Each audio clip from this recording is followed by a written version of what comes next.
Hey, Redcasters, be sure to subscribe to our channel and ring the bell to be notified about our latest videos. Go Big Red.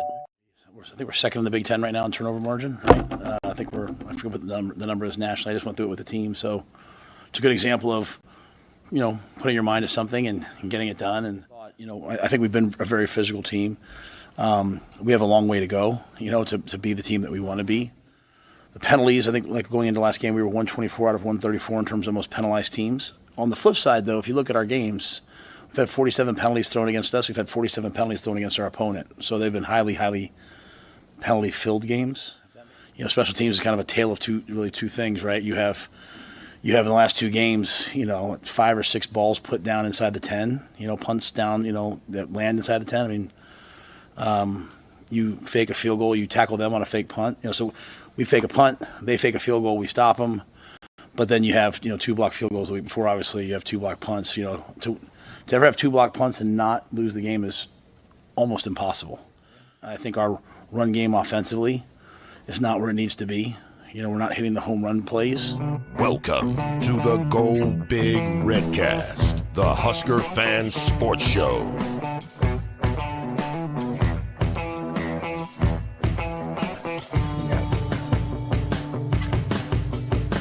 Welcome to the Go Big Redcast. Matt's Rule Edition. You took my thunder, Mac. Oh, sorry. I didn't know. I thought we were trying something new. Oh, no. Hey, it worked. We are, because it's the midseason. It's the midseason. It's a bye week. We're gonna try some new things. We're gonna kind of pare down the playbook a little bit to what works best for us. And we couldn't find anything. So here we go. Same stuff as before. No. Hey, but it is, it's mid-season, Matthew. We're right at that cutoff point. We now kind of have enough data, enough hours of film to look at and kind of make an assessment of where we are. So we'll do a little bit of that today. What else we got going on today? I think we'll look through the Rhule presser they did on Monday. Smart. Go through some tweets of the week. We haven't done that segment in a little while. Pulse of the nation, we'll call that. Our normal film review that we do. But Mac, you took dynamic film. I will say you took a little more ownership on this week's one because you're our running backs coach on the Redcast. I mean, it's like what I do. Yeah, I mean, Boomer's the special teams coordinator. You're the running back coach. Yeah, you have a love of the position, so you're going to kind of break that down a little bit. I do want to be clear on how I got this position, and it was through video games. Yeah, absolutely. But it's also maintained through video games. And when I talk about these, some of these film breakdowns, think of it in the lens of, was this how you would have ran it in NCAA? No, you would have probably done it a little bit more like this, and that's all I'm saying. Yeah, that's all I'm saying. I'm not saying. Well, we'll get to it when we get to it. Yeah. But Mac, I mean, 5-1, at the very core of it all, I think we're going to have a fun discussion tonight where we'll critique some things. Mm-hmm. Okay. Yeah. And for the longest time, Mac, you and I, we've been doing this show while we haven't been good, while we've been losing games. Mm-hmm. And we've always kind of said that we are Husker realists with a positive spin. Right. And we've said that because over the years, we've been doing so poorly that we've had to talk about progress in ways where the wins weren't there. Yes. But we were trying to say, progress wasn't there. Yeah. Well, for a lot of years. we were trying to highlight areas that we thought were there was progress being made, even though the wins didn't come. If progress was going to be made, the areas we highlighted would have been those areas. But it just didn't happen. It was out of our hands. And so, as a byproduct of that, over the years, we had plenty of people throwing the Kool-Aid terms at us because, you're being positive when we were losing, and to me, that's one of the hard things to do is to try to find the positives when the wins aren't there. Yeah. Now I've actually caught a little bit of flack on social media of being the opposite. I've been what I consider critical, but again, I think that there's a constructive criticism, totally different of, you're not sitting there tweeting at players and saying, you stink or anything like that. It's just, hey, we need to do this better. We need to do that better. And I'm starting to get some people responding to us that, hey, settle down. What are you, an analyst? We're not 5-1. Oh, are you getting? I've seen that to us, but I've also seen. I'm actually glad you're getting. And that. I've seen other people too that are, I think, making very good points about areas that we need to be better at. And to me, that's part of Husker Nation getting back. I love being 5-1 and not being totally happy with it, not being totally satisfied. even if we were 6-0, a discontentment. Yes. Even if we were 6-0 right now, still saying, gosh, we could be doing this better, or we've got to be better in special teams. I mean, the same things you're hearing from other people, but I think that's a positive step. And so what's funny is we're the exact same team. Yeah. We're literally the exact same team had we beat Illinois. It's like it was so close. We could have had that win. We'd be 6-0, and we're still the exact same team. 5-1. All the warts are kind of out there to be seen, I guess. But I think this is too where you go. All right, let's take a step back to where we were thinking about it preseason. Let's think about it about last season, how that tasted.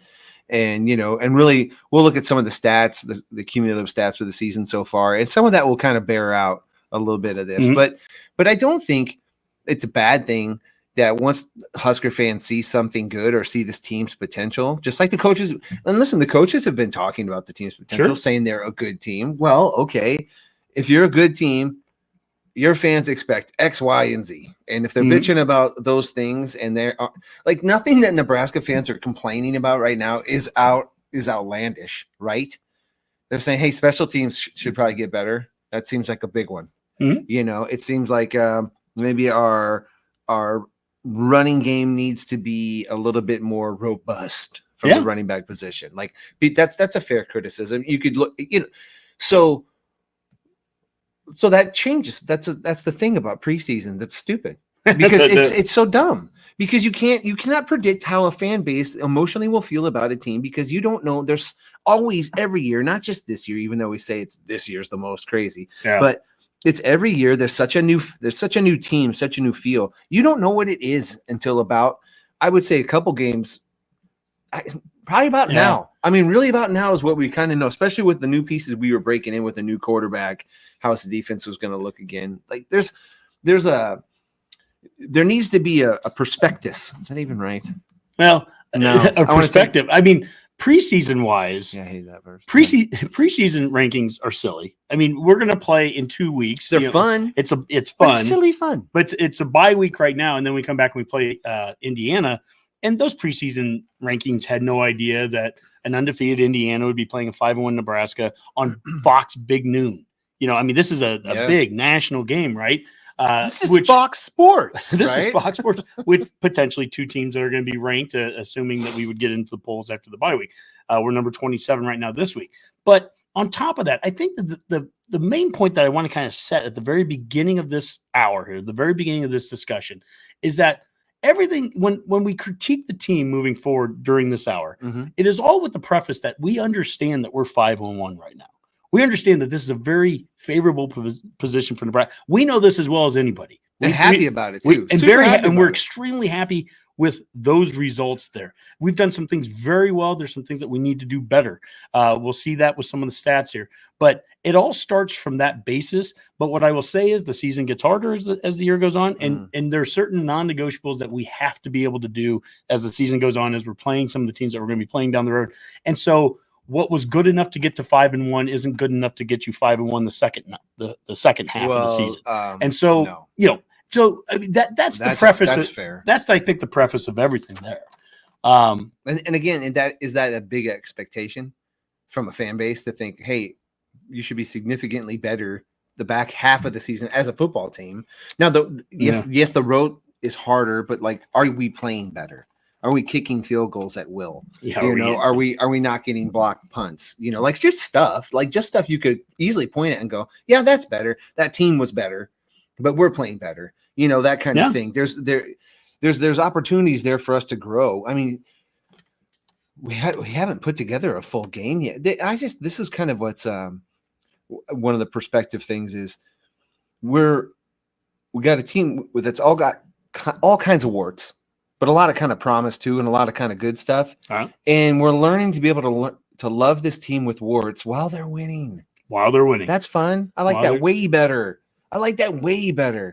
Have lessons on a win. Mac, you want to see what how about we talk about the press conference on Monday? Let's do it with Coach Rhule here, and we'll bring this up. And on Twitter here, 247 Huskers, they do a great job each Monday when they do a presser. He just pulls out all these bullet points of it. So we'll go down this list here for the people that are watching it live here. I just on appreciate YouTube the and commas Twitter. and the dashes Oh, yeah. and the proper capitalization. For me, it's just fat finger all day. That to hear, I mean, that first paragraph would take me longer than the press conference. It's embarrassing.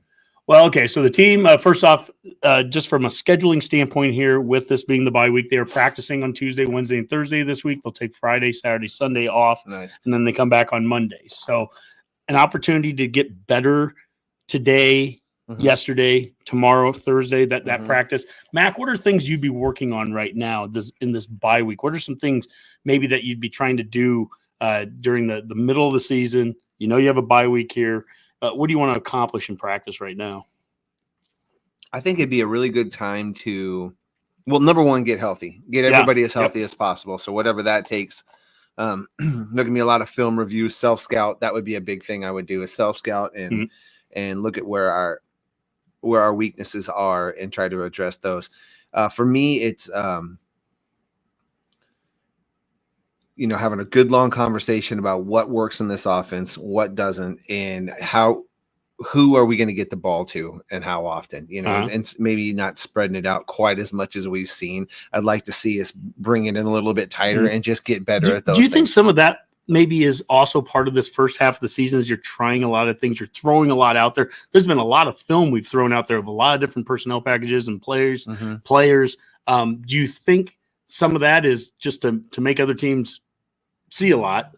And then also, from our perspective, we've thrown a lot out there. We've kind of started to see what the things we're doing really well, the things we aren't doing so well. And now do you start to pare back a little bit, do you think? Well, that would be awesome if that's what we're doing. Because I like that idea, and it makes sense to me too. Because how is Satterfield going to know how this offense is going to work? He hasn't seen Dylan play yet, and how coming into the right. So he's like, okay, well, let's try this a little bit. Okay, we can kind of do that. All right, let's try this a little bit. Oh, well, maybe not so much of that. Back it back down, and again, kind of hone in that running game, and just get the offense. People talk about an identity. Like this offense doesn't have one. I don't know. I don't know what identity on offense is anymore. It's like, I just want you to be good at it. That should be your identity. Efficiency. be good at offense. That's our identity.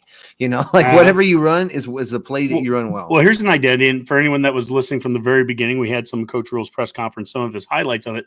He mentioned how we were second in the Big Ten in turnover margins, and how that's a good example of putting your mind to something and getting it done. That's an area of focus over the offseason. They've clearly taken it to heart. The players did. The guys are running violently, but still have great ball security. We weren't the most physical team versus Illinois, but we've been physical all year. We're looking to improve the penalties, pre-snap, and personal fouls. We've improved in that area. And he did also mention in the presser that for as bad as I think we're 124th out of 34, he said, of teams in penalties. But he went on to also say, but the games that we played in, the other team was equally penalized, if not more than us. So, I mean, we're kind of playing in the scenario in the game with the reffing crew that we have, and we're just kind of dealing with that from week to week. Nebraska, you will always have penalties, but also the teams you play will also have more penalties than usual. It's just weird, but it is what it is. I guess it's kind of a good point in that it hasn't rocked us, because you would think it kind of justify, or it doesn't justify, but it helps explain why we're 5-1 with that kind of penalty, percentage, which looks horrific, But the other thing that explains that is our turnover margin, which is probably the most indicative stat you could have. And that turnover margin is why we were 5-1. Oh, yeah. There's no doubt about that. He gave credit to Nate Borkacher for running down on that punt block and making the tackle. Oh, yeah. How important is that? The decision to redshirt James William last year led to a much, much more developed player right now, and we're starting to see that. That's something I'm interested in an off week like this, a bye week as well, is how much, do you even go out and try to have a full contact practice with freshman guys walk on guys that I think he said this is a big development week for the young guys. Big development week. Yeah. As you're resting those older guys, do you get some real good contact and some good, film of those young guys? This is also a season where Van Poppel last week goes out and plays quite a bit. He had a meaningful game out there. He was out there in the goal line stand, He did. and yet he's going to play 4 games. Mhm. And so they're trying to figure out the right 4 games for some of these guys that are still redshirting. And it's not just as simple as, well, let's wait till the last 4, Right. or let's just play him in the first 4, the first couple games.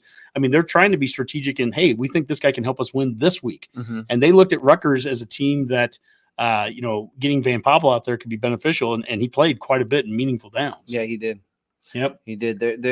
Their roster management continues to be good on the fly, in season. And even in the offseason, they seem to address things pretty well. I mean, look at our cornerback situation. You got Sierra brought up there. I mean, like that was kind of a late addition. Almost no one saw that one coming. Yeah. He's playing meaningful minutes, Oh. and he's good.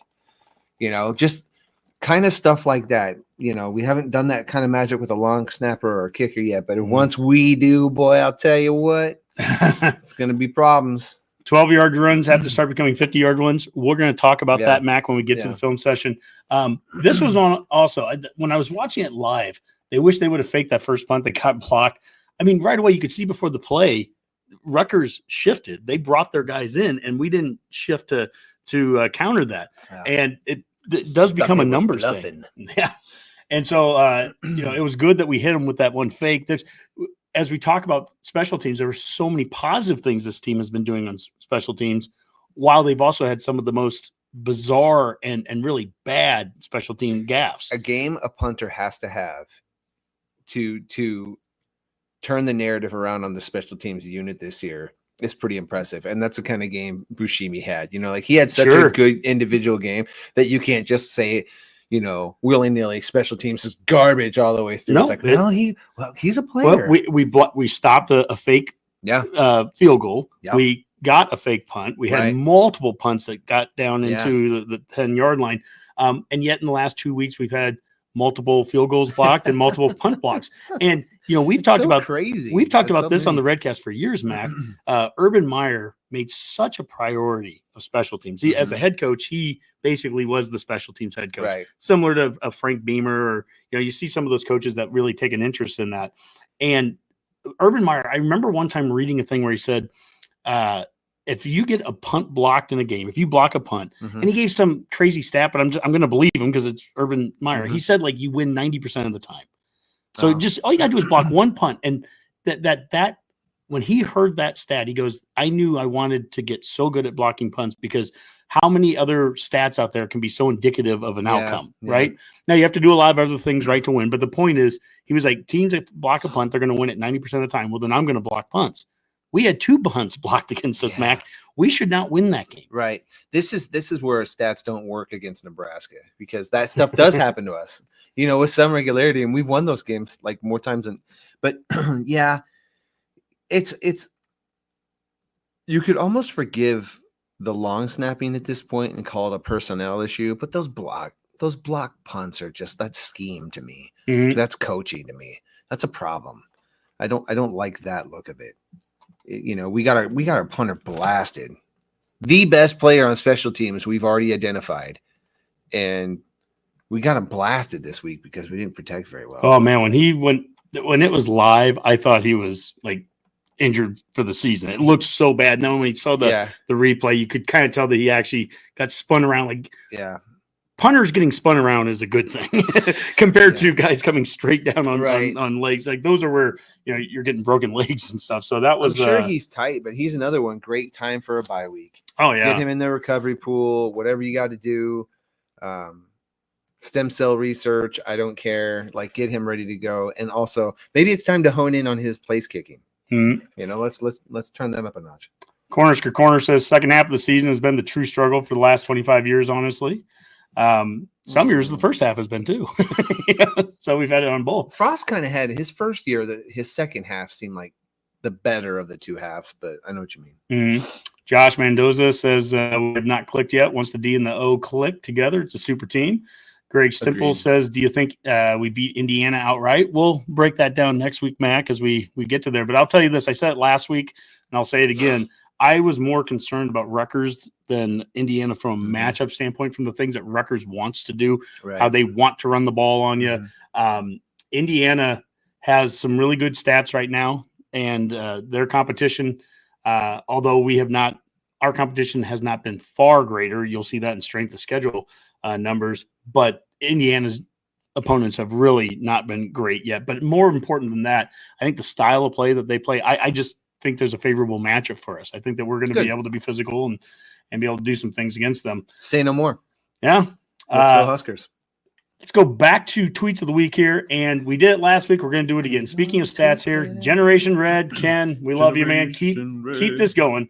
Updated margins through 6 games. So Ken is taking last year's first 6 games. He's just updating your margins, folks. Yep. This great. year's first 6 games, and he's just comparing them. Where are we at with turnovers? Right. And where are we at with point differential?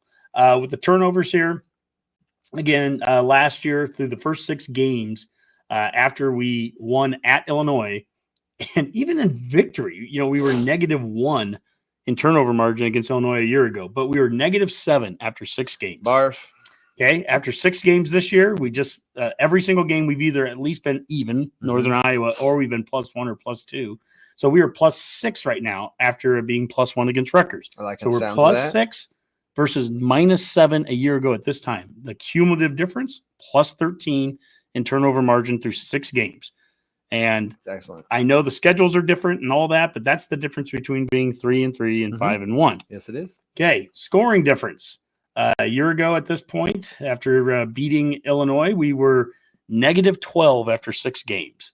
And we had a couple of blowout wins and losses. We got, not blowout wins. We won by 13 to La Tech, but we lost by 25. Smoked them. And 25 to Michigan and CU, or Scum, as Ken has them here.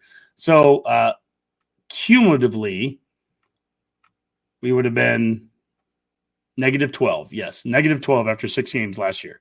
This year, with the +7 against Rutgers, we are +100 right now after 6 games. Cumulative, that's 112 difference from a year ago. That seems good. That's all a trend in the right direction. Yeah. And that's his post. That's his photo from the game there the other night. So, Ken, that was well done, Ken. Yeah, that's a good one there. Next tweet of the week, Michael Severe here. And he goes, "This is crazy. Rutgers crossed into NU territory 9 times. They scored 1 TD, missed a field goal, 1 interception, 2 failed 4th downs, and 4 punts. Punted on drives that end at the NU 35, 43, 45, 44, and 45. Rutgers had just 1 3-and-out in the game." Rutgers had 2 strange weeks in a row. We talked about it a week ago. They beat Washington when Washington had all these crazy stats, 500+ yards, 0 turnovers, only 3 times or something in recent college football history had a team that had those kind of stats scored under 20, but Washington missed field goals. And the point is, that's losing football. What Rutgers did there, we can critique our game, but that was losing football that Rutgers played there too. You could change that to Nebraska like 3 years ago, and we could believe that exact score, it being us and not Rutgers. Letting the other team get into our territory or getting at and then fumbling, whatever, missing field goal. It's all very true. Yep. James Prush here says Nebraska's lost 1 fumble this year. They've only fumbled 3 times all season. Incredible props to the offense to take care of the ball. It's why they're 5-1 rather than 2-3. 100% agree there as well. How about drops? Where are we at on drops this year? I feel like drops have been way down. Oh, that's a good point. Who out there's got the crunch numbers on drops this year? Blackshirt Series says for the conference ranks, as we look at the defense, we're number 1 right now in sacks with 20. We're number 1 in rushing TDs allowed 0. That's not just in the conference. That's nationally. That's the world. Yeah. The entire world. We're number 2 in the conference in points allowed per game, 11.3. That's good. I mean, we helped that out last week by holding Rutgers to 7. We're number 4 in interceptions, 7. Hey. So we're getting turnovers there defensively. We're getting sacks. We're getting tackles for losses. We're keeping teams out of the end zone, running the ball. Yeah. Those are all. And I feel like some of those numbers are going to start creeping up here. Well, I don't know. It's impossible. I'm not going to speculate on that. Jim in Minnesota says the Nebraska's highest PFF rated defenders from last week, defensive lineman James Williams. He had a 90.2, and then cornerback Sierra Wright, 83. Neither are black shirts currently. That's a good job of PFF finding the guys that obviously had the best games and gave them high rankings. Wright allowed just 1 catch for 11 yards with 1 interception and 2 pass breakups. So, again, this is That's impressive there. Yeah. And finally, we'll close out tweets of the week with a national one here. And Jeremy Birmingham here, he goes ESECPINN. So basically ESPN is an SEC propaganda machine, and this is next level propaganda.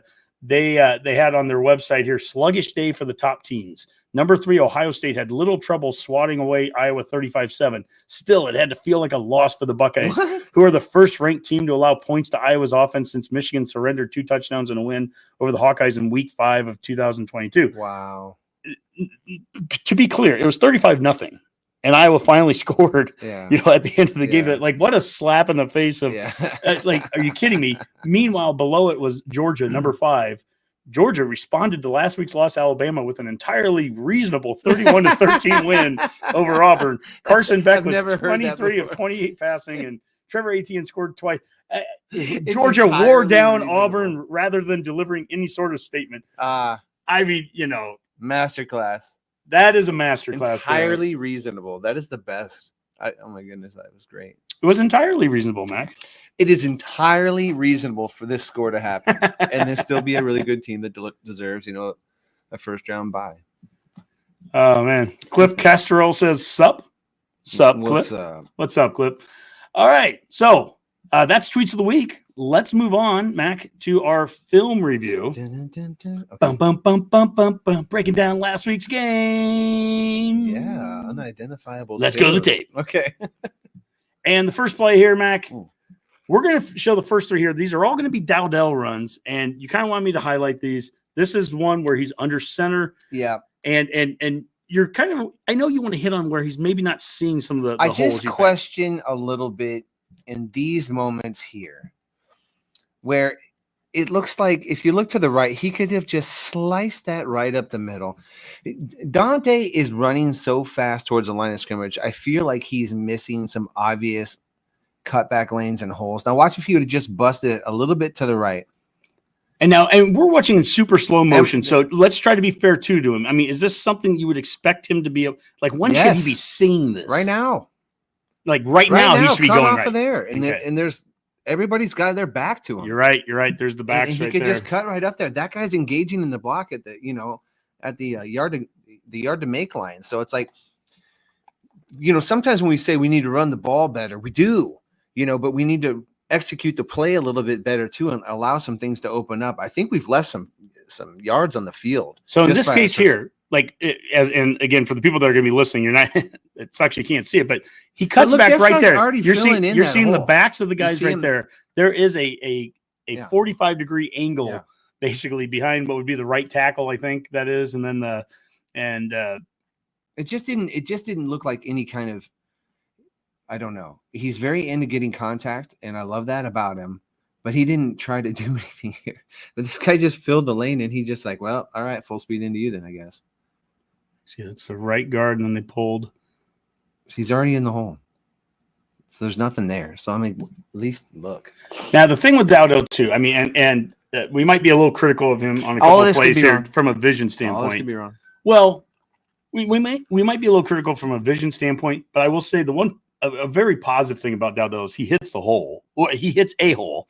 He finds something, and he at least gets positive yards, man. I mean, that is one thing. You're not going to – I'd love to see the stat on how many negative yard plays has Dowdell had this season. He's pretty good for – So he's consistent, even if it's only a yard or two. Well, and that's the thing. I think he's capable of making that cut and making that bigger. I'm not saying – I think the point here is that kind of what Rhule is saying is that, he will consistently get you 1, 2, 3 yards, which are better every time than an incompletion, right? But to your point, that could have been 7 or that could have been 8. Maybe that's a home run hit for Dowdell. Dowdell might just not be the home run guy, but we're going to look at some other runs here where we'll see other guys that could be bigger home runs. This too could just be a cut where a guy learns from experience. And Dowdell's a sophomore, yes, but he barely played last year. So he's seeing some of this stuff for the first time too, with the speed of the game. He's excited to get out there. So. Well, so the 3 plays we're going to show of Dowdell here, this one's under center. This one's going to be out of the shotgun. Okay. And so we go. Trying to see how it goes here first. And this one's in super slow motion. Super slow motion, man. Which I'm trying to decide if I actually. See, it kind of looked like to me.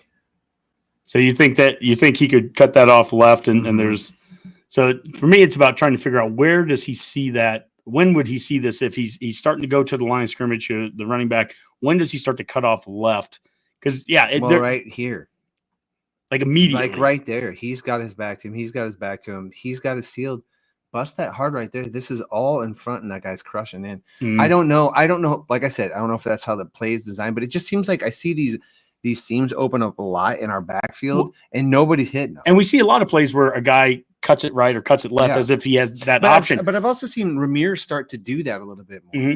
Well, there's two things I wanted to focus when I looked at this play. This is one of them that you sent me, Mac. I thought we got good push on the right side. Yeah, we did. Of the line there. The other thing is look at Dylan. And this is something I'm gonna start to harp on a little bit. It is so I don't think it adds to our run game when it's so obvious that the guy has the ball, that you handed it off. Right, now I know what you mean. To not extend a fake. I want to be so clear with this. Nobody here wants Adrian Martinez part 2 from Dylan. That's not what we're looking for out of Dylan. But the lack of threat of run game from the quarterback, I do think is becoming a detriment to our run game at times because they can key in so hard. And having a good fake there, or every once in a while pulling it and running it. And then where I would say the big difference between a Dylan and an Adrian would have been, I would have been the first guy 5 years ago saying, Adrian, don't run out of bounds. You're a great athlete, make a guy miss, all this stuff. With Dylan, if you can get 5 yards or 6 yards on a run play because the defense just flat out was not expecting you to have it, take those 5 yards, run out of bounds, slide, do whatever you got to do. But just pulling that a couple of times will have to start to force the defense to at least respect it. And teams are going to look to light him up too, so he needs to get down. Yeah, well, we saw that on a play last week, Mac, and you started bringing it up during our film review last week, and I kind of canceled you out a little bit, but it was one where they moved Harburg to quarterback. Oh yeah, and Dylan lined up just as a wide receiver on one play, and this cornerback for Purdue just went crazy trying to attack Dylan. Now Dylan's a big dude. Dylan, who's totally disengaged from the play. Yeah, clearly just standing. And there. Dylan's way bigger than this cornerback a week ago against Purdue, and so he just kind of like almost looked down on him like, give me a break. But to your point, of course, anytime that QB's going to have the ball in his hand, they're going to go after him. But I just go back to, I think it was the Northern Iowa game.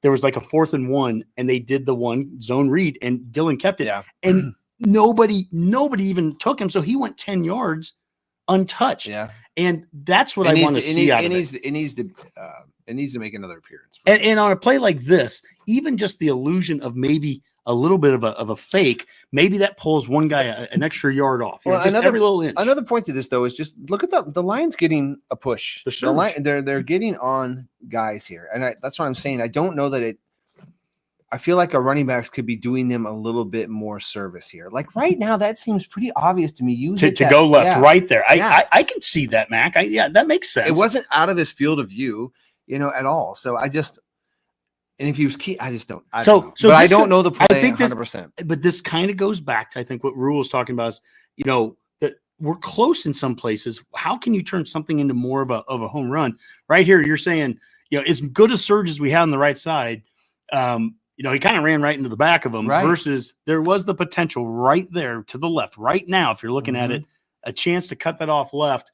And maybe you can make a little more out of that. That's give yourself a chance to break a tackle, dive for some more yards. You run into the pile, you're just sort of at the mercy of the pile. And it's hard to like that could have been 2 or 3 more yards extra. And that's all I'm saying. I'm like, that's not what I'm talking about busting the big plays just yet. But I'm just saying in the plays that we're calling, some of our 3-yard runs should at least be 5-yard runs, to be honest with you. Well, and I'm going to get in a little bit, I'm going to talk about how I think also being consistent with the running game and doing it over and over. 3-yard runs can become 5-yard runs just by delivering the blows over and over again. Okay, the first one we showed was under center. This one shotgun. This third one here, Wadaldo, this is out of the I formation. And this is another one, Mac, you wanted me to highlight here. And this is a very traditional play that we're doing. We're pulling the left guard. We're running off to the right side here. I formation. Getting a yard. Again, I get the idea of getting the first down. So I'm not. This was more of a this. We ran this play a lot. Yeah, we ran it a lot. We do this a lot. So for all the run the football guys out there, I've seen this play a lot and in short yardage situations, and we're doing pretty good with it. But I wonder if we had a running back that would be willing to kind of press this to the outside, how far he would have ran. Because if you look on the outside, he's starting to get a seal on him, and he blocks him so good he shoves him into the other guy. If you kind of, I think the angle of what he's looking at, though, I think that I mean, he's seeing a hole there, I understand what you're saying. and the setting of it being 3rd and 1. He's no. you know. And situationally, it's appropriate for this. Sure. That's 100% true. I'm just saying. Yeah. But every time we ran this play, he kind of ducked it underneath that outside block. And yeah, I think there are times we've talked about even in other short, even goal line ones where it looked like he could have gone in untouched around the outside, and maybe there's something out there. Right. No, this is situationally. to this is a fine thing to do. Like, okay, secure the first down. No big deal. I mean, this wasn't even necessarily a critique on him. I'm saying there might be a possibility there, but for the most part, I would prefer him to run it this way. And I like what the line did. I like what the fullback's been effective. Hey, you know, I wrote down a couple notes here on Satterfield, and this is, you know, this goes back to us. We've been critiquing along the way as wins have been piling up. Right. Last week I was critiquing Satterfield for, I think, kind of tiptoeing around, you know, when we get into short yardage and goal line situation. I thought against Rutgers, he did a fine job of getting into that I formation, not playing around, getting the yard when you needed the yard. I thought he showed some creativity too we don't have the play here listed, but that fullback handoff that he did, which was actually Dowdell at fullback. Oh yes, and Harburg was lined up at I back. Yes. But you know, I mean, that's just another little thing into the playbook. He has there. Fun ideas, and we have the personnel to kind of have fun with those ideas. So and they've been like not wildly successful, but somewhat successful. Yeah. That it's like, okay, you're not pissing me off. Not like that little cute shovel pass to the tight end at the goal line shit we were doing last year. Ooh. Sorry, Mom. That kind of crap. We're actually gotten good enough now on offense. We're like, hey, those cute little plays, kind of cute little work. And I'm starting to like them. I mean, that's basically Ja'Cory Barney's whole career right now, is those like kind of offhand plays that they're making go for him. JC says if he cuts to the right, he might score there.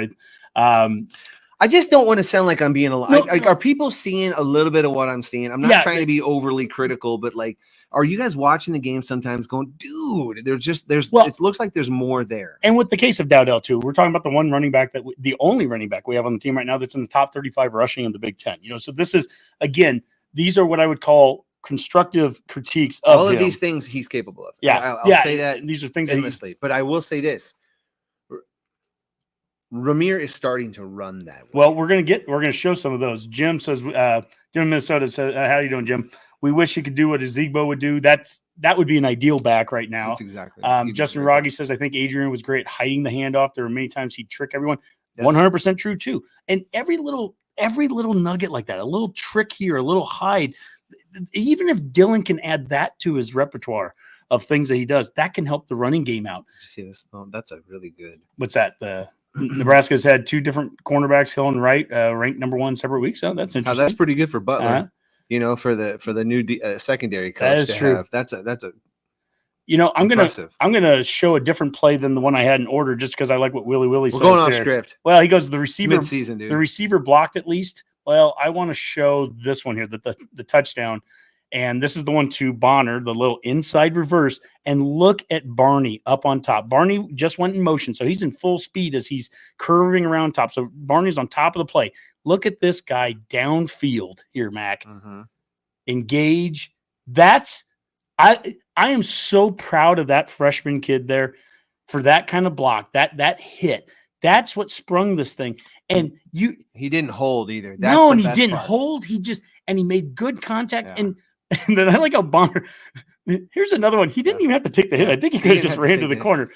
But again, we're watching it again. So in full speed, and think of all the pre-snap motion and stuff going on here. Think of the eye candy. There's an option when they show it again. There's the potential of an option left out of this. And we showed this exact same play, Mac, like 3 or 4 games ago. Didn't work very well. But this little inside reverse to the getting a little space to work, not being at the goal line. But Barney's blocked there. I'm so proud of that because he's a dynamic runner, and he can develop into a great receiver, and he's uber talented. Now watch the potential of an option left here. You fake this handoff right here. If you fake this, you could potentially continue that on to the left, and that could be a real quick option pitch. maybe. Again, I'm not trying to get the quarterback hit and killed, but a quick option pitch. The point is there are things that can be built off of that play.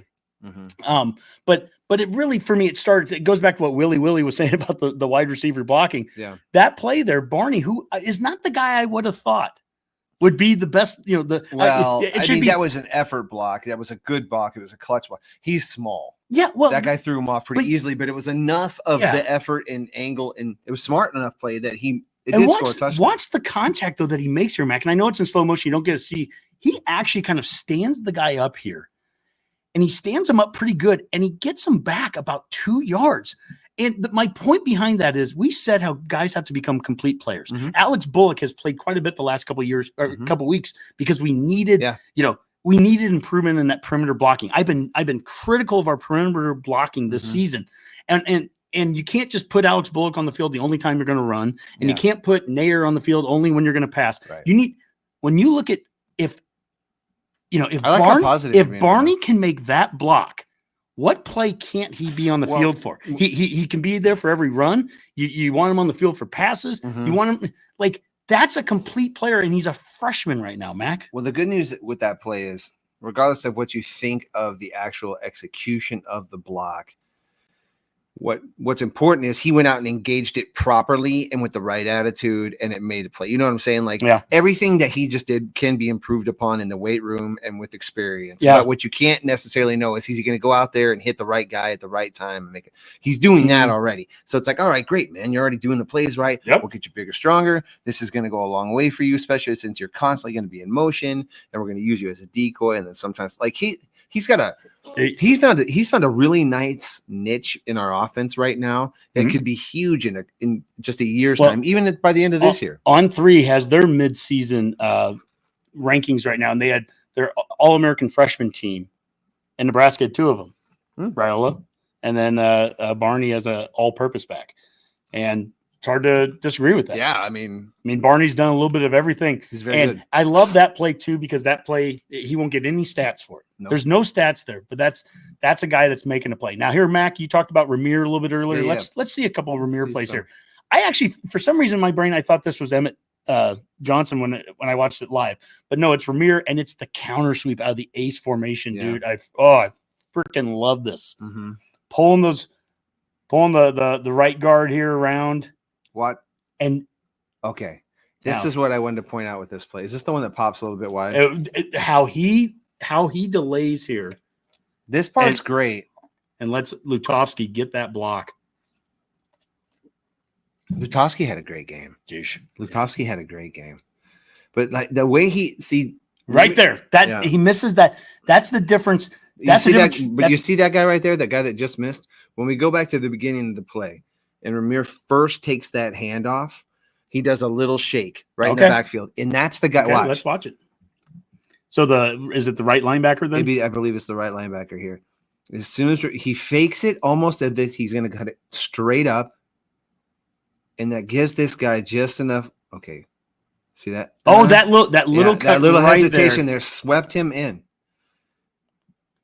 And then he got caught up in the wash there and allowed him to go wide. And then the patience here. And then he slowed it down enough to get that block set up. And then he trusts his speed enough to burst there. That guy is now late because of that juke. And he almost busted. So I'm just telling you, we've got running backs that are thinking at this level. Ramir set that all up. That first juke in the backfield wasn't. Even right here, how he stops here.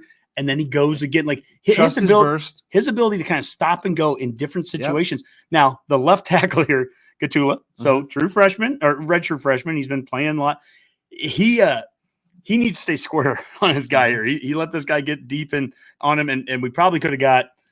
There's a potential hold there. So hey, I know sometimes we'll complain about the holdings that. Hey, I'll take it. I will take one, but. 100% true. That is one that I love how Ramir's toting the rock right now, though. He's seeing the field so well, and he's always been a fast guy. He's always been a tough guy, but he's been a dude that I've never felt ran with the athleticism that he actually possesses. And I feel like right now he sort of is. He's really being an athlete out there. And look at that little hesitation. For fast guys, that's the hardest thing to do. is to slow down a little bit in the open field and let your blocks catch up. And Yeah. he's doing that now. And I Yeah. just And you know, Mac, back to that point too that Coach Rhule had about Mhm. how do we turn some of these into home runs? I mean, this is an 18-yard run from our 30, from their 30. Mhm. So from my perspective, that's kind of a home run. You hit more than half the remaining field to the end zone, but it all started, well, it started in the backfield, but the explosion piece of it starts right here Yep. where he can just outrun Yep.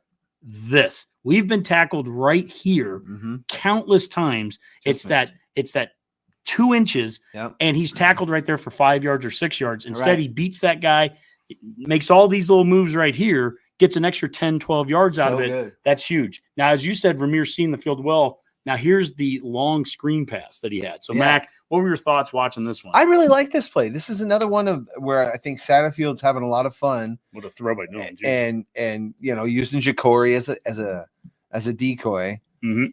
And what a great job of no penalties on this play. Oh, This gosh. was a penalty ridden setup for me. I'm like, oh God, a lot of motion, throwing it behind the line of scrimmage. Where's the line? You know, and they were all right there. But look at Ramir. Look how quick he gets his hips turned upfield, and he just bursts. And like, I think this is Lutovsky out here leading him.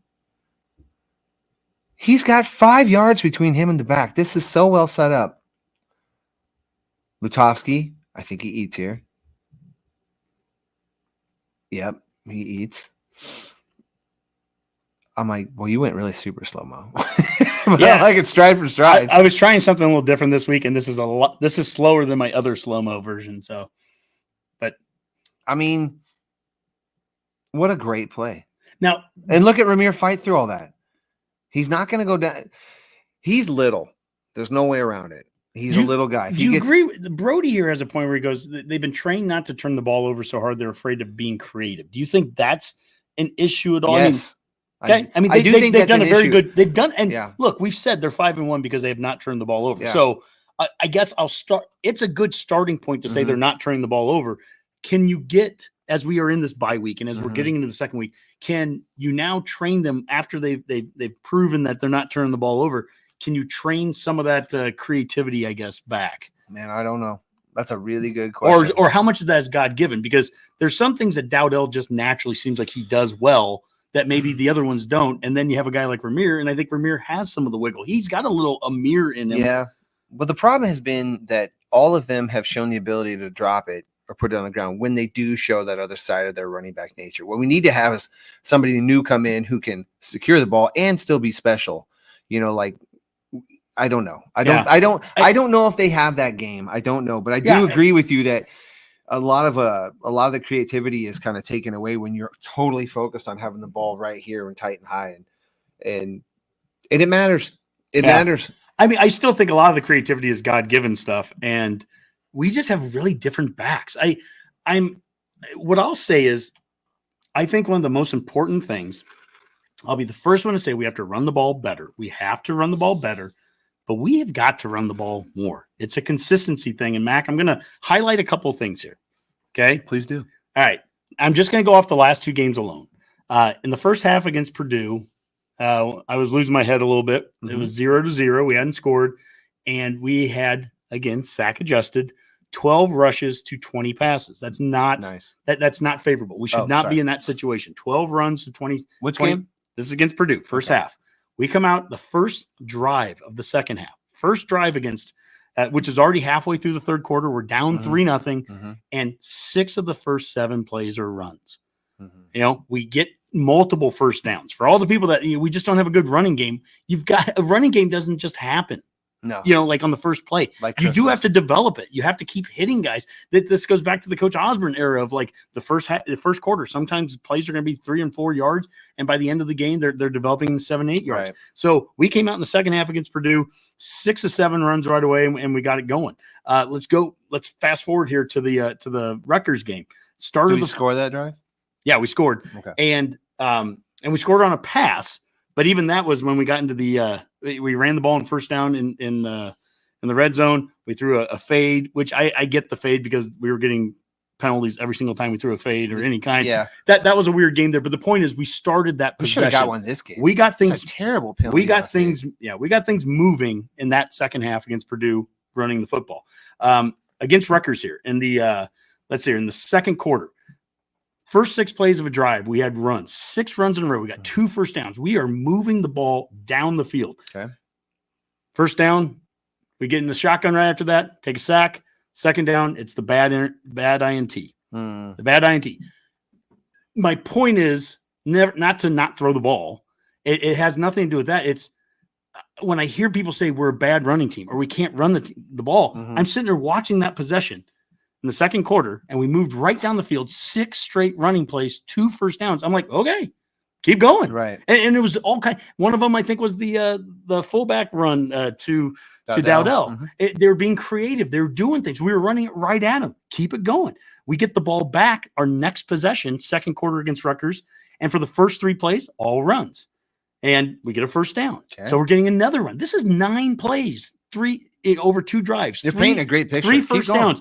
And then we get into a first down play. They throw the deep one over the middle to Banks, really get a big chunk play out of it. Yep. And we're down to like, I don't know, it was about the 30-ish yard line. And that's when they run the ball to Ramir with that counter sweep. And then there was one more run up the gut to Dowdell. And then there was the Bonner reverse. Okay. So 3 more runs. Okay. So even that touchdown drive was 6 runs with 1 pass in the middle of it.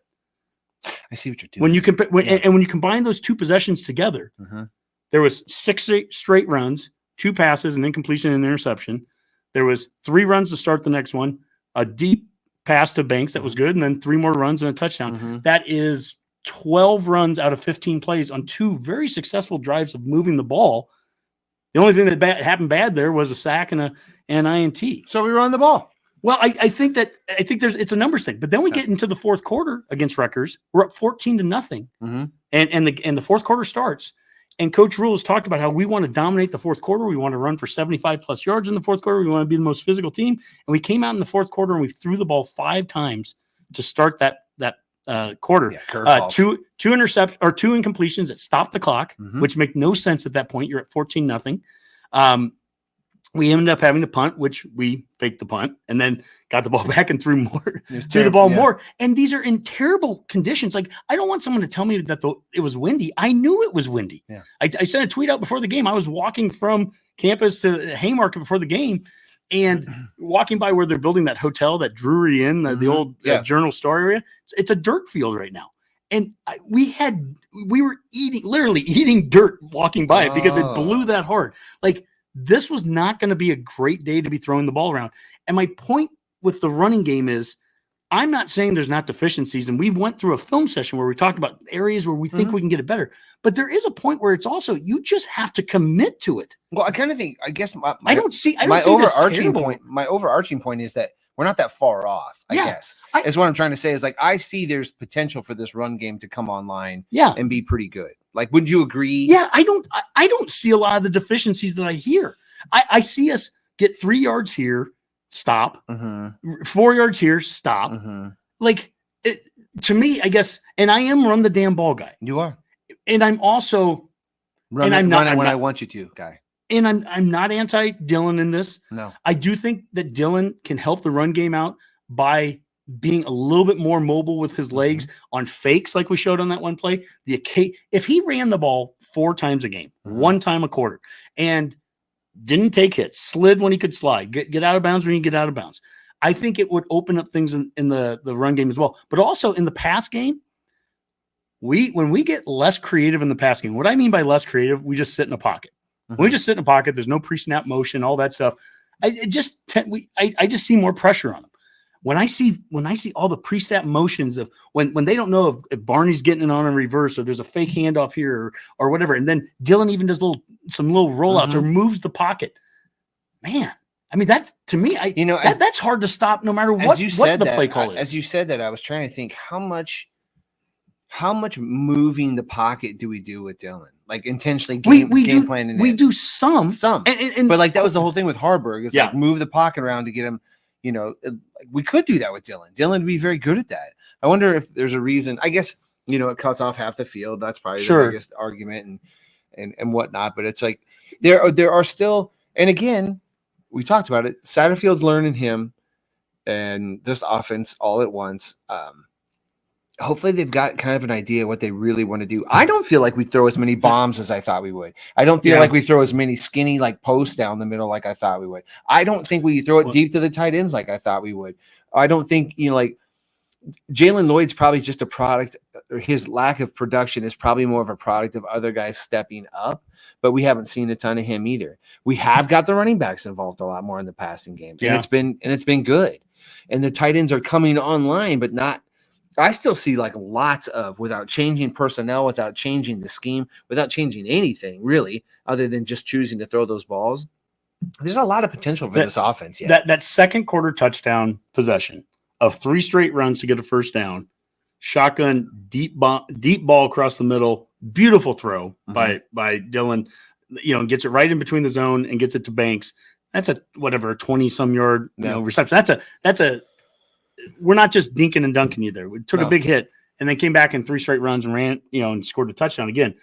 To me, I'm just talking kind of percentage wise.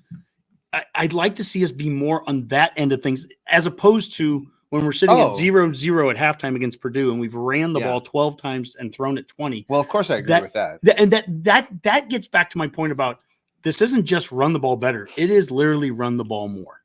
It is honestly. And that is not a knock on Dylan. I think this is not an either or discussion. It's not we either need to run the ball well or get him to the pros and let him throw it. First down. I don't know. It's a consistency thing. But first down. When I'm seeing us run the ball for 3 yards and then the next play we ran for 5 yards and we're at 3rd and 1 and then we get in the I formation, we run it up the gut and we get a first down. Like that's a good start to a possession. And then we've shown that we'll do it 6 times in a row and we get 2 first downs in a row. And then if you're going to throw it, I'd love to see a little bit of play action, a little bit of roll, but some of those things. Don't you feel like you have seen us kind of mold more towards that?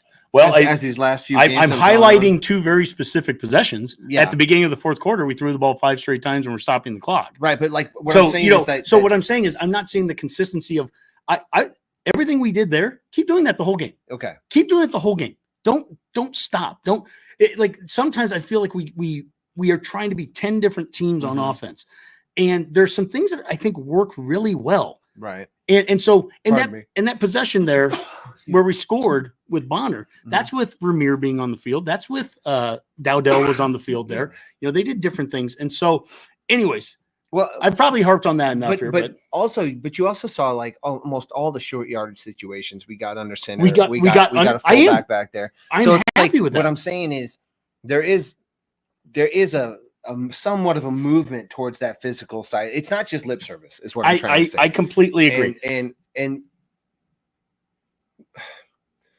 the lack of, I guess, every time you say this about the running backs, I hate how every time you talk about this team, there's some caveat you got to get out there first. Yeah, like drives me nuts. Like, it was YouTube, so I can't say this. But anyway, if we had a running back, just a guy like people brought up a Zigbo tonight. That's probably a pretty good example. Just like a Divino Zigbo that was sort of a consistent theme or feature on that offense. I feel like we would be further along those lines of a balanced rushing game. Like right now, I feel like we're kind of filling Dylan out and getting him comfortable within the offense, whereas the running backs have kind of been an afterthought to that. They're just kind of playing along to what he's good at, what he gets good at. Now, maybe with this 6 weeks in and Dylan kind of having a settling point, maybe it is time to bring some of those other parts up online and really focus on them. But I don't know. Like what I love about Ramir is I love his running style, his explosion, his hard work. He has nowhere to be, but he's small. Yeah. And there's no way around. Well, he's averaging 6 carries a game right now. Yeah. And Emmett's averaging 6 carries a game, and Dowdell's averaging about 12 carries a game. So, there's clearly that is the exact opposite of what a bell cow is. I think we could have those same numbers, but those yards be a hell of a lot better, though.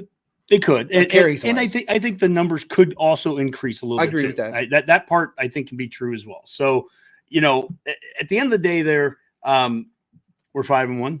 We're making progress. Let's look at some of the defense here. And so these are the plays I wanted to show here. This is going to be a defensive film session. And let's just have some fun. This is going to be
Did that work? Hello, are we on?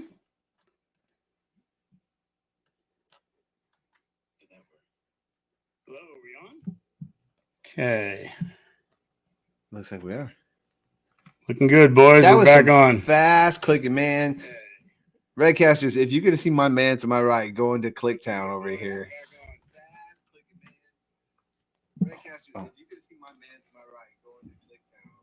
Jeez. Good grief. Hey, there's the that's what going live does for you, I guess. So anyways, all right. Trying to get back to what Obviously we were were getting to the truth. Well, yeah, we were going to talking get about running backs, and then all right, we were going to get to defense here. That's So good. that's what I wanted to get to here. And let's have a little bit of fun with this. Let's get to the goal line defense. And all right, so we have first. So there's 4 plays here. Number 1, remember this: they just blocked a punt on us. Borkacher makes a huge tackle, a very meaningful tackle. Never give up on the play. Makes the tackle at the 2-yard line, and this is just such an impressive display of defense here. This is a first down. We get the tackle in the backfield here, and then if you remember on second down, they throw the pass and we get a PI. Defense PI, so they get the first down again, first down and goal. So this is first down and goal number 2, and now they're at the 2-yard line, and here we are. I believe this is the one. I'm not 100% sure they didn't get in on this play. Oh, I am, but I also don't care, and I also don't know what they're in control on offense. They can snap it when they want to snap it, so they didn't allow for it to get reviewed. Yeah, I was a little surprised it didn't get reviewed. So again, hey. That's losing football. I mean, wake up, Rutgers. I think that's Bullock there that makes the contact right in the middle. I mean, great, contact there. But it's a good push by Rutgers guy. His butt might have got down there. It's hard to tell. When his butt was down, he was vertical. Then he flopped in. That's my contention. And again, where's the ball? They're the ones on offense. They can control when they want to snap it again. So we make a first and goal stop. Now they're at the the half-yard line. So now we're at second goal. And this play from Singleton. Yeah. Oh, no. I'm sorry. This is still just this is the run up the gut too from the shotgun. So if I was now let's put ourselves in the offensive, we're Rutgers fans for a second watching this play. I'm yelling at the screen going, what are you doing? You're at the half-yard line. Why are you trying to run the ball up the gut from the 5-yard line? You're Do you just think Rutgers has a run the football guy? I'm sure they do. Huh. Well, maybe, and I thought it was Shiano. and he would have been furious. He definitely he would have been upset. But I guess what you kind of see though is it's not uncommon for college football teams to try this kind of dumb stuff at the line of scrimmage when we get super cute. Yeah. So they bring a guy in motion. That I think there is Sherman that sets the edge there. You've got Van Poppel on the field right in the middle there. And something to be said, and I guess I missed this after the game, but Sean Callahan brought it up yesterday on Big Red Wrap-Up, was that Shiano, who is a good defensive mind. He is he's a good top flight coach there, defensive coach for sure. And he talks about with Nebraska that we have a top 5 interior D-line in the country, bar none. And so, I mean, Nash and Ty, but, again, you're looking at Van Poppel on the field here playing one of his 4 games. This is a great play there. And then, dude, this is just sit back and enjoy third down here. They bring a guy in motion, and right there on the R in the end zone, you see Singleton, and how Singleton avoids the contact with the linebackers. He avoids getting picked. Talk about progress from a few games back where against Illinois and so on, we're losing. How many times did this play kill us against Illinois? Yeah. This very play killed us against Illinois. And look at that adjustment. And didn't gain a yard. It lost a yard. And sure tackle. Singleton. That is just fabulous defense. And when they show from other angles, it looks just as good. I mean, it's a good looking play all the way through. The defense has really kind of gotten their mojo back these last couple weeks, which is fantastic, right? And another good sign for Husker Nation that, hey, you can't just put this team in a box. It's going to change. It's going to fight. It's going to be different from week to week. It's way more fun. This season is way more fun. Even with the bitching and moaning about inconsistent offensive and defensive and special teams performances, still more fun at 5-1. That's a T-shirt. More fun at 5-1. Yeah. Well, let's go to the final part here, Mac. We're done with the film review now, and we'll go to some of the stats here. And if you have anything in general you want to see, Mac, I'm bringing up the Big Ten stat board here. Right now we're looking at players, but if we go to teams, passing offense here right now, at least for passing yards. And again, we've played 6 games. Some teams have played 5. So if you go to passing yards a game, we are 7th right now out of the Big Ten out of 18 teams passing yards a game. We're at 244.7. That's 0.7 more passing yards a game than Penn State has. You look at the rushing yards per game, and you got to scroll down a ways. We are right now, I think it's 12th out of 18 there. We're at 136 rushing yards a game. Again, this is something I think there's a little bit of a quantity thing. I'd like to see us improve on that, but we've got to get better at rushes per carry too as well. I mean, it's not just solely a number thing. It's all there for us. Mm-hmm. None of these stats are outlandish. Like way better than what we're doing, and we can all point to things on this offense or this team in general that could do a better job of just representing itself on Saturdays. Yeah, and I think the coaching is in place right now to pull that out of them. If we're being honest, it's been a kind of an enjoyable to kind of watch this team grow and change. And we've got so many different guys that people talk about on offense that are fun to watch. We got so many different guys on defense that are fun to watch. We're relevant right now. We're talking about a big noon kickoff, in October. That's fantastic. We've done a show every week. Yeah. I mean, that's remarkable. That tells you momentum right there, folks. No, I did not spill on the table. Is that Boomer? No, that one's Rob. Oh, okay. Did Max spill on the table? But no, we're back. So, defensively here, I mean, we're looking at sacks right now. Nebraska number 1. You look at tackles for losses, 42. Is that Nebraska good? Number 1. Is one good? That's good. Now, again, it should be noted that that's off of 6 games, and Indiana and Michigan State behind us. They've had 6 games, but you get down to Ohio State. So like sacks, we've had 20. Ohio State's had 17. Ohio State's had 1 less game. But I don't care. I mean, I'm not trying to – I don't need to qualify. That's still darn impressive where we are. So we're getting, hits in the backfield and in INTs right now. wow, Maryland has 8 INTs in only 5 games. Well, we have 7 in 6 games. So that's excellent. That's number 3 right now. I mean, so we're turning the ball over from and what we're not we've turning seen. it That's over. Yeah. excellent.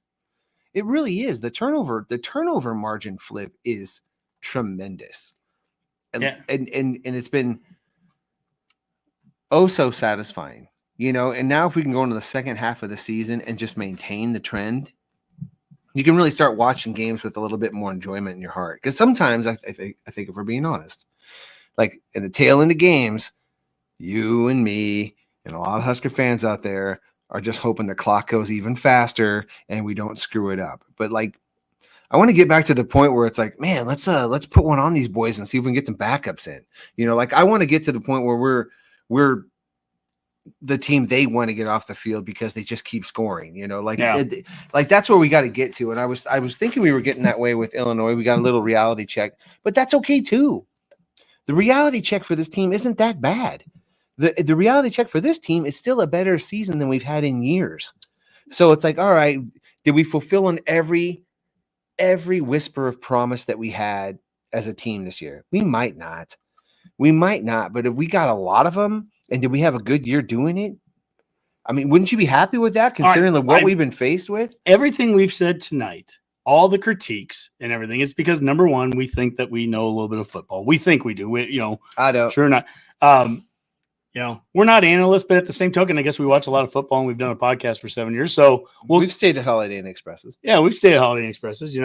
I've seen a lot of analysts say really stupid things that didn't come true. So I don't know. I speak a little conversational French. It's fun to look at the film, and it's fun to critique things.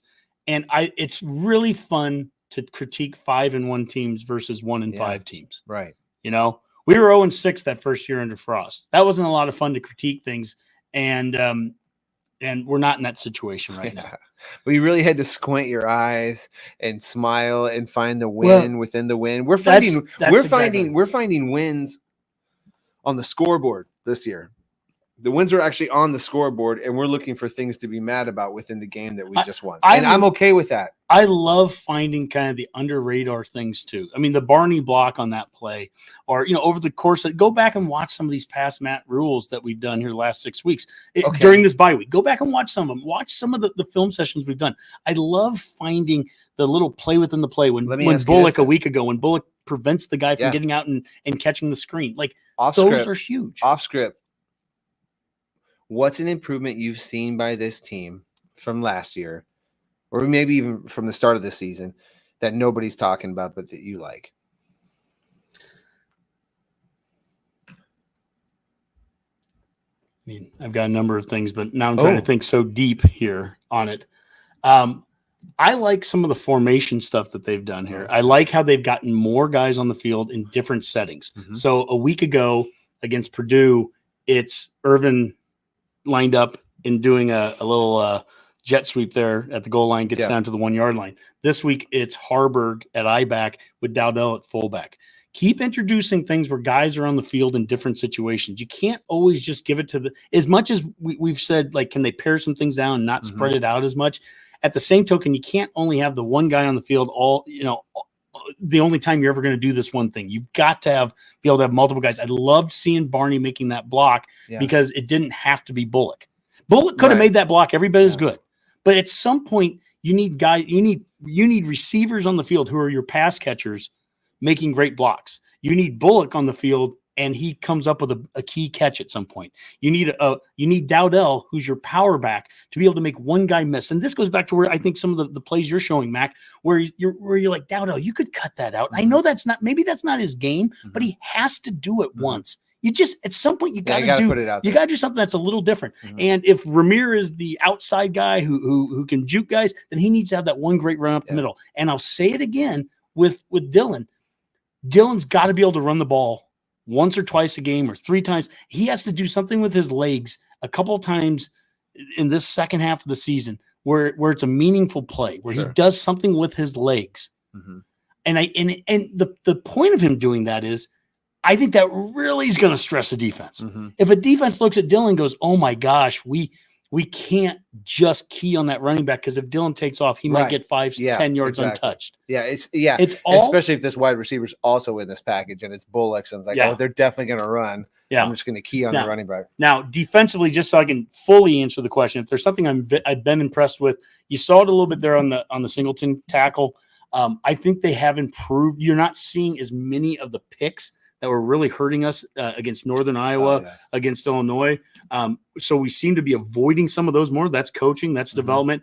And again, I would say even what Bullock did a week ago with that running back, we're not getting beat up too bad with like little running back screens. No. And so that's a lot of discipline. The first 2 or 3 weeks, I was really just only watching how many guys are we rushing, and we looked like we were going to bring 6, and then we dropped 3, or what. It was kind of a numbers game. I'm not even watching that as much anymore now. I mean, we're getting some pressure, man. James Williams out there. Yeah.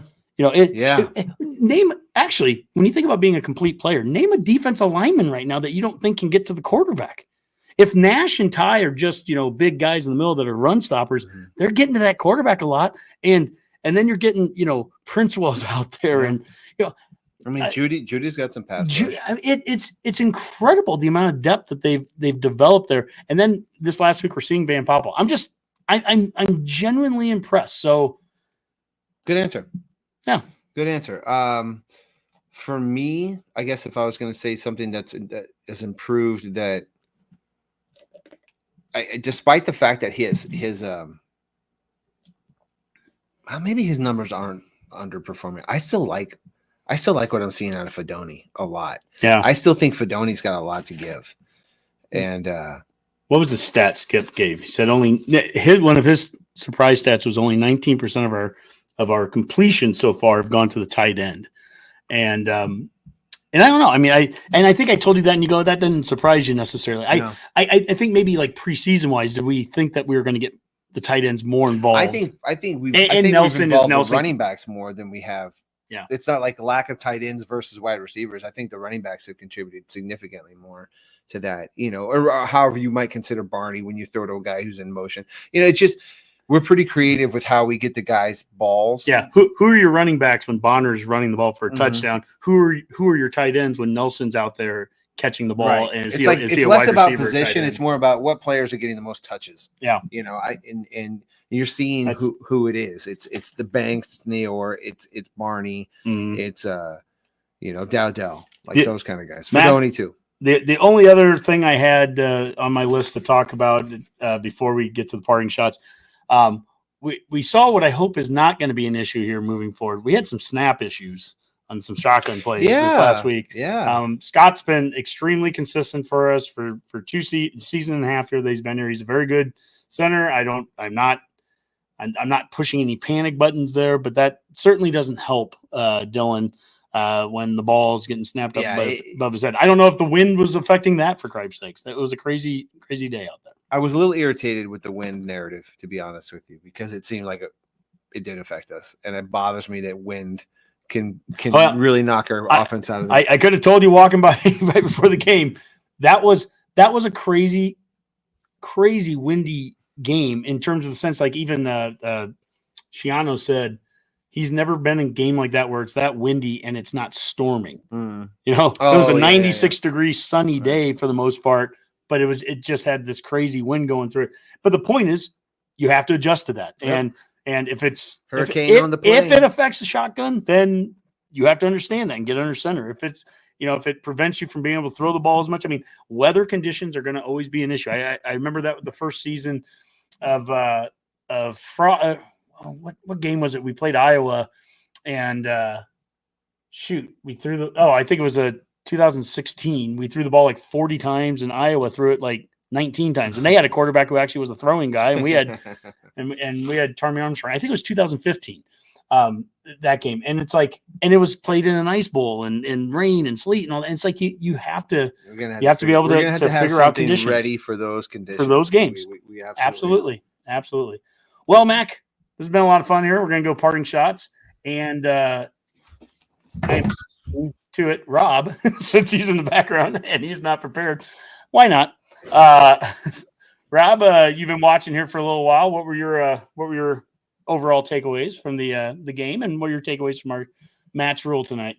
Well, thanks for bringing me in here right during a pause time during my Games of War 4 campaign. I didn't know if you paused us. I saw you pop up, and all of a sudden we were just off the air. I know. I Be just clear, you popped in joined. because I like to listen to you guys live, and It's like, what did Rob do? I swear I didn't do anything. I thought I know. maybe Mac poured a beer on there just like I did. Stop trying to deflect.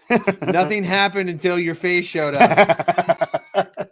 My face is a showstopper. What can I say? I blame Roca Internet. It takes a lot of bandwidth. It's I don't know why. Roca, Nebraska Internet. I blame that. But go, Rob. You don't go. have Starlink? Halfway through the season, right? That's what we're talking about. I think if you had told me that we were going to be 5-1, realistically, without the Kool-Aid, I probably would have been ecstatic. I think going into this Indiana game, I like a lot of things on paper that match up well with them. I've watched their game a lot. I've watched it 3 times now to see how they play. Northwestern is not very good, and yet they were somehow able to go up and down the field against Indiana. And I think that, some of the things that Indiana was doing to Northwestern on defense, that game was close until about 6 minutes left in the fourth quarter. And I think Northwestern just got tired and kind of gave up, kind of like Rhule talks about a lot. So, halfway through the season, I love where we are. We're 5-1. Realistically, to get to a bowl, we just need to win one more game. I see a few more wins on paper for us right now with some really good matchups. I would love it if we were 6-1 going into Ohio State. And I think that our defense is world class when it comes to college football. It's one of the best defenses that I've seen out of Nebraska in years and years. And that even includes last year.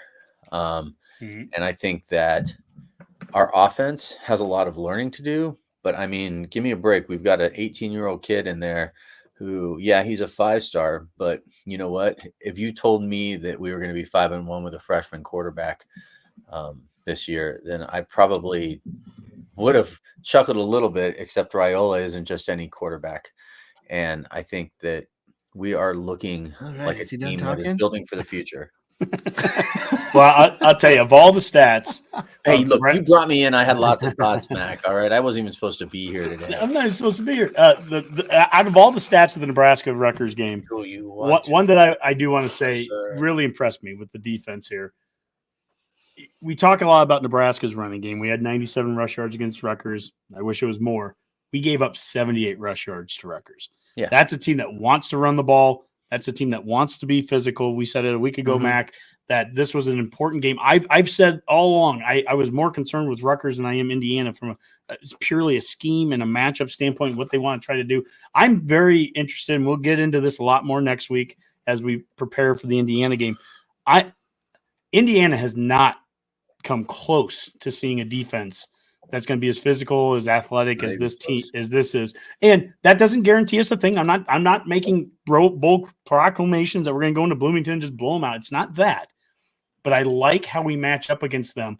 And this Rutgers game was a big one for me to see it. How are we going to do against a team that ran the way they did? That their running back for Rutgers, man, on those first 2 or 3 plays, he's real good. We struggled in the first couple of plays. I think he's adapting to the speed of him and everything. And then once they got that through that, I mean, there's a point. But even at that, you could tell he was having to make exceptional running back plays to make the runs. He made Gifford miss twice right away. Yeah, and it's Gifford made up for it. It's like Gifford's not. That's not going to happen all day to Gifford. No, that you could tell that kind of pissed him off because later in the game, like that was Gifford and Nash back there making that. That guy ended up with 79 yards on 19 carries. Yards rushing. I would have told you that we would have won that game handily. And quite frankly, I still feel like we won that game handily. You don't look at the final score. You look at kind of how both teams looked at the end of the game. And quite frankly, we ran that game the whole time. There was a couple of errors here and there, but I mean, that touchdown was a junk time touchdown. And that's about it. Yeah. The punt blocks are huge and you lose games when you get punts blocked. And that's, the fact that we got through it, we didn't, and we figured out a way to win a close game. I mean, we did. You got to feel good about that. All right, Rob, give us your parting shot. You know what, Husker fans, you should have your heads up high right now. We are, in my opinion, one of the best teams in the country. We should be ranked. We lost to a ranked Illinois team in overtime, and that is absolutely no reason to keep us out of the polls right now. I think after this game, after next week, we will be back in the polls. I think going into Ohio State, we're going to give them one hell of a game. I don't think Ohio State's seen a defense like Nebraska yet either. And I think that's going to be the true test. I do think that we can't overlook Indiana, but I also think that, we are going to make ourselves bowl eligible here in the next 2 weeks. All right, Mac. Husker fans, it is a bye week. It is a get things done kind of weekend for everybody. So I hope everybody gets the stupid weddings that they had to get off their table, or baby showers, or all the crap that women like to do in the fall. I have a garage sale this weekend. Bless your heart. And that's why you should. And the good ladies in Nebraska know this is the weekend for getting things done. And speaking of ladies, It's going to be a lot of ladies in babies born 10 months from now. my sisters and I got tickets to see Oasis on their reunion tour in nice. Chicago in 2025. So yeah, Shaker Maker, Columbia, Wonderwall. Those are deep cuts. Not Wonderwall, obviously, but it's exciting. When for is this it? guy. Are you talking about? Is that the band? August, that's better August than the 29th Beatles? of 2025. Yeah. What's Is that that? the band that's better than the Beatles? Yes, August. categorically better. I celebrate way more of their catalog. Do like- the Huskers play that early, or is it? Do they play It's at the- I think it's a Thursday or Friday night. We checked the schedule. I think we play Cincinnati. I am so close to wanting to go with. I you. know. I'm not gonna lie to you. I know. It sold out in Um, 15 minutes. Good job, America. 15 Well- minutes. They had to add a show. You mentioned Beatles would have sold out in 5. you mentioned the ladies of Husker Nation. Anyone that watched last night, Beatles fans don't know how to work the internet, Rob. anyone that watched last night, Redcast Abby and Amy Just of the Lincoln Journal Star, great episode of Husker Huddle. They talked about all the, whether it's Huskers or national, some of the women's sports and some of the things that are going on right now within women's athletics. Amy talked about what it's like to be the lone female reporter in the room at a football game and in the press conferences and stuff. It was a great show. I'm actually pretty Yeah. safe with our press staff. Well, just and it was a very interesting conversation too. Like they talked about the difference in being a press conference. Like Abby has gone to media days now for the Redcast. She's gone to football media days. She's gone to volleyball ones, and now she's gone to both basketball ones, men's and women's. For Does she live for here the in Big Ten. Lincoln? No, she lives out St. Louis there, Okay. and so she talked about the difference in all of them, and football being just a completely different press conference because you have 40 people there at it, and then you go to a basketball one and there's only 4 or 5, and the ability to get more questions and just be Oh yeah, for it's sure. You it's, get a lot more it's completely personal with them, different. too. Yeah, you can actually build that. But Amy was outstanding. Amy Just there with the Lincoln Journal Star. Read her, subscribe to the Lincoln Journal Star, and Abby did awesome. So Husker Huddle, and the other one that I wanted to mention, you said you're going to Oasis tomorrow night. Kathy and I are taking Alex. We're going to Back to the Future at the Lead Center, and Back to the Future. Marty. So last night we showed Alex the actual movie, and he loved it. Like he sat up for the entire show. Sully loves that movie too. That's really cool It's a when great show. when they're sitting It there holds watching up. the whole thing. It does. It It's, holds up. Not like Teen Wolf 1 or 2, and but Back to the Future holds up. Teen Wolf was a part of that was filmed in Fremont, but that's beyond the point. Obviously, I knew that. Yeah. The calendar in the background had a Husker flag. Had the Husker Okay. thing on it. Very good. I'm like, this is what the people come here for. This is why I love you, Mac. That's why I love you.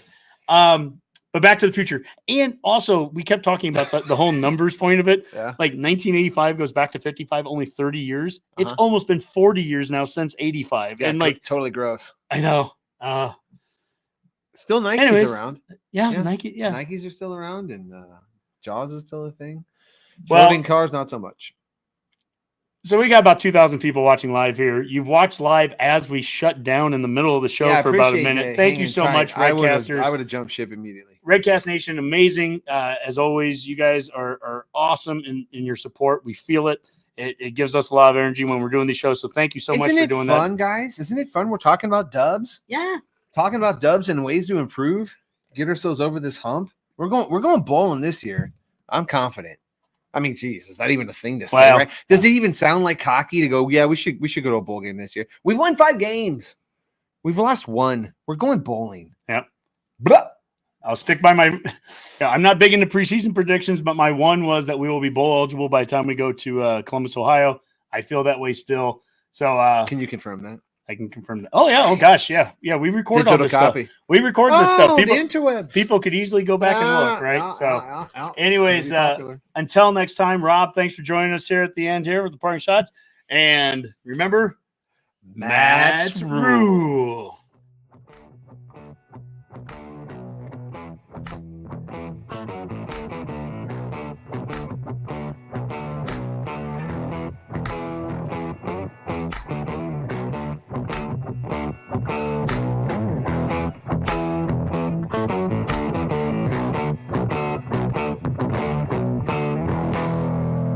A Herd at Sports Network production.